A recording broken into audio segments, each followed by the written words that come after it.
Halo, jumpa lagi bersama saya di channel Super Taksi Online Mantap. Saya nggak bikin konten tentang onbit hari ini, walaupun saya ini habis ngedrop penumpang GrabCar ya dari kota gede. Saya onbitnya tipis-tipis dan nggak perlu saya babarkan atau berapa pendapatannya.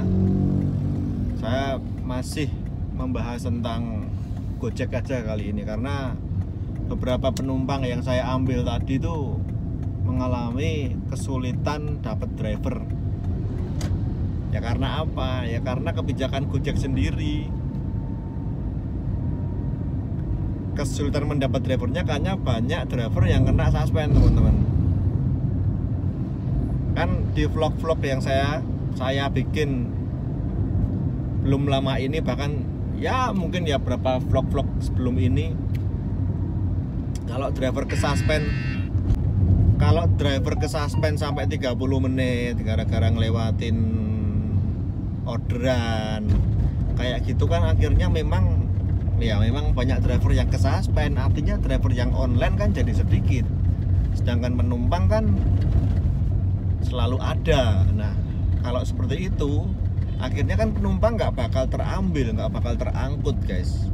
Logikanya kan seperti itu. Nah, penumpang kan nanti akhirnya nggak dapat driver. Kalau penumpang nggak dapat driver, dia bisa lari ke aplikasi lain. Nah, ini Gojek tuh sebenarnya mikirin kayak gini nggak sih? Pasti di data mereka, server mereka kebaca deh. Oh, ini tingkat permintaan segini, tingkat driver yang online segini, driver yang kesuspend segini. Kan datanya sebenarnya ada. Kalau orang IT ya tahu, oh ini ada permintaan segini, algoritmanya, oh driver yang online segini, terus driver yang suspend segini. Itu cara bodohnya ya, kasarannya kayak gitu ya. Tapi yang terjadi di lapangan kan memang seperti itu, guys.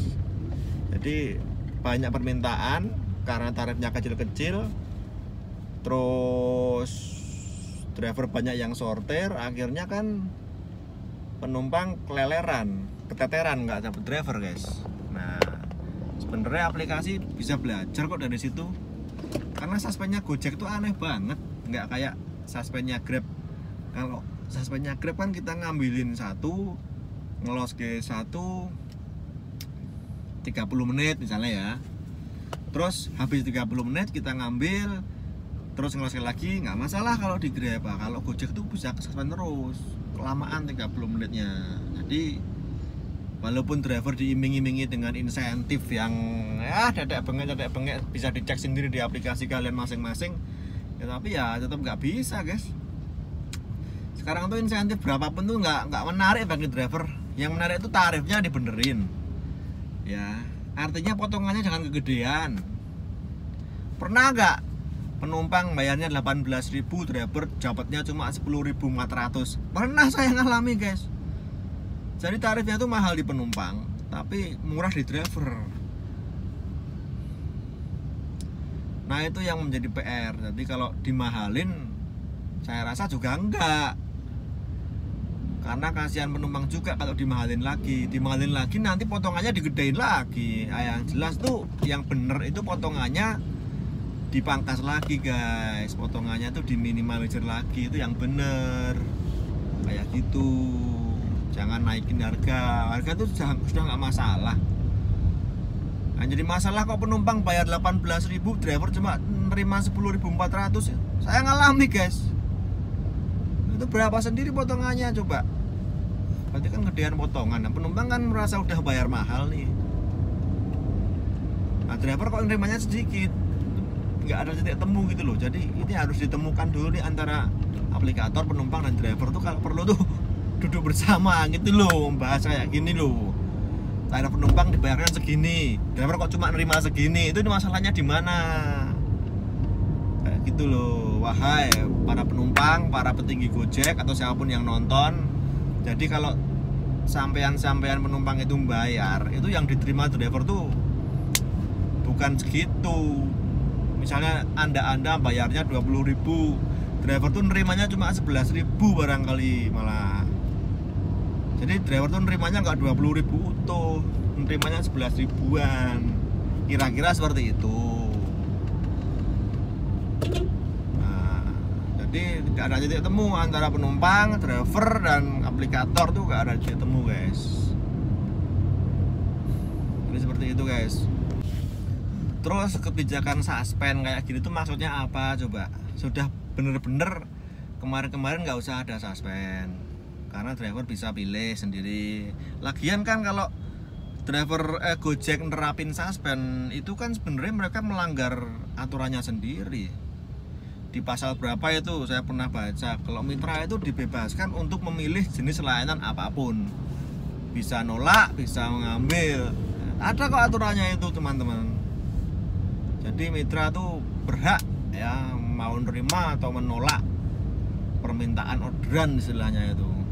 Jadi kalau kita dipaksa on terus kayak Himatnya on terus kalau ngabaikan kena suspend, nah itu kan malah si aplikator malah menurut saya nih malah melanggar aturannya sendiri.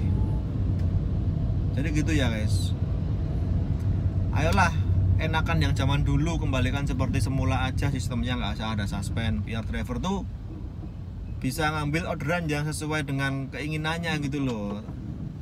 Toh tetap aja ada kok driver yang seneng tarif-tarif kecil, yang sukanya ngejar poin, ada kok. Jadi driver tuh jangan semua dipaksa untuk ngambil hemat, terus diiming-imingi insentif supaya dia mau ngambilin tarif teri-teri. Enggak, ada banyak driver yang nggak mau ngambil teri-teri. Jadi pangsa pasarnya tuh tetap ada sendiri-sendiri guys. Ada driver-driver yang seneng ngambilin teri, dia main poin, bisa tupo, dapat insentif, ya monggo silakan. Itu apa ya, sesuai dengan passionnya driver itu sendiri.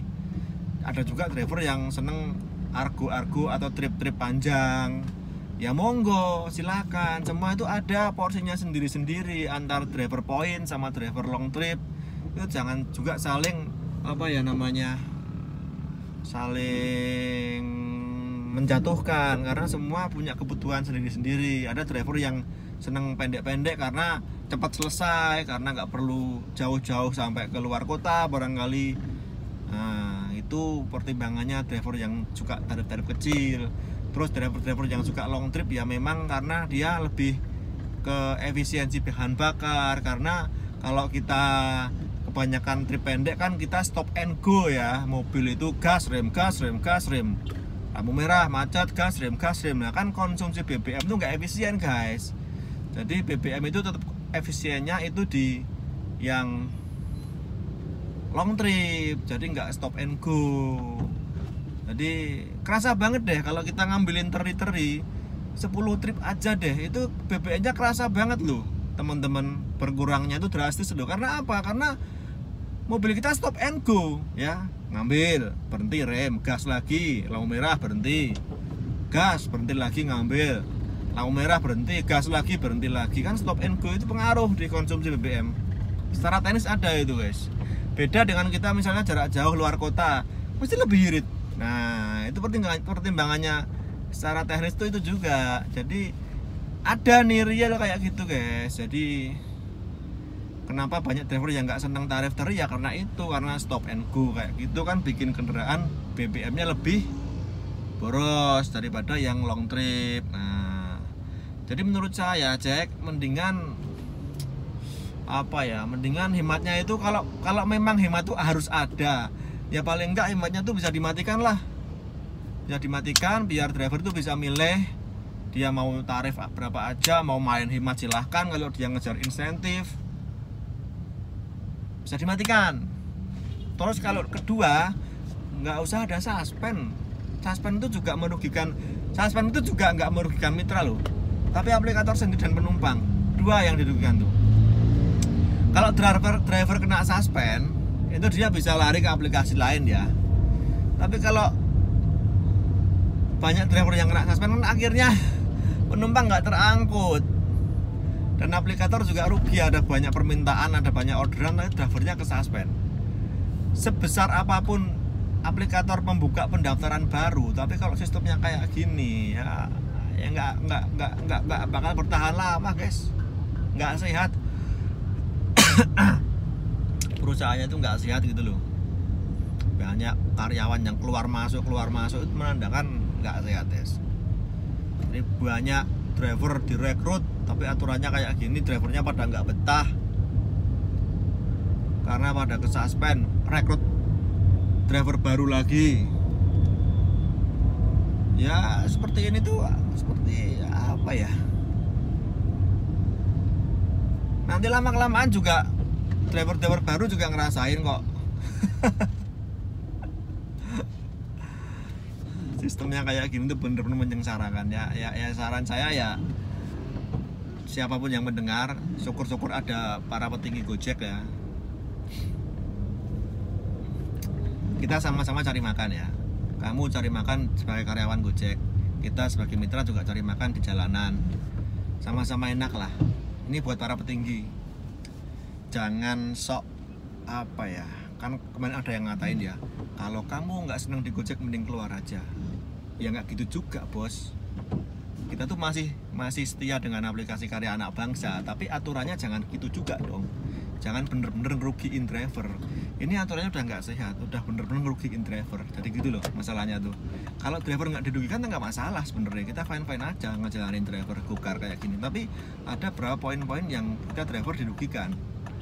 Ya masa iya kita diam aja? Kan enggak kan, kita harus ada aksi lah, harus ada apa namanya, perlawanan, tapi yang kalem. Karena kita merasa dirugikan dengan kebijakan-kebijakan seperti ini. Sebenarnya senang-senang aja sih jadi driver gokar itu. Tapi kalau ada orang-orang oknum-oknum yang petinggi-petinggi yang seperti itu, yang ngomongnya seperti itu, kan dia menandakan malah nggak menghargai driver, ya kan? Kalau lu nggak suka jadi driver gokar, mendingan cabut, cari kerjaan lain. Itu tandanya kamu nggak menghargai driver malah, yang selama ini ngegedein aplikasi dari nol sampai sekarang, ya kan? Ngebelain jadi aplikasi dari bawah, dari awal sampai sekarang, malah kamu ngata-ngatain driver seperti itu, kan kamu aplikator durhaka nanti sama driver, ya. Jangan gitu bro, kalau udah jadi orang gedean, ingat yang di bawah. Pesan saya gitu ya. Salam satu aspal, begitulah kura-kura.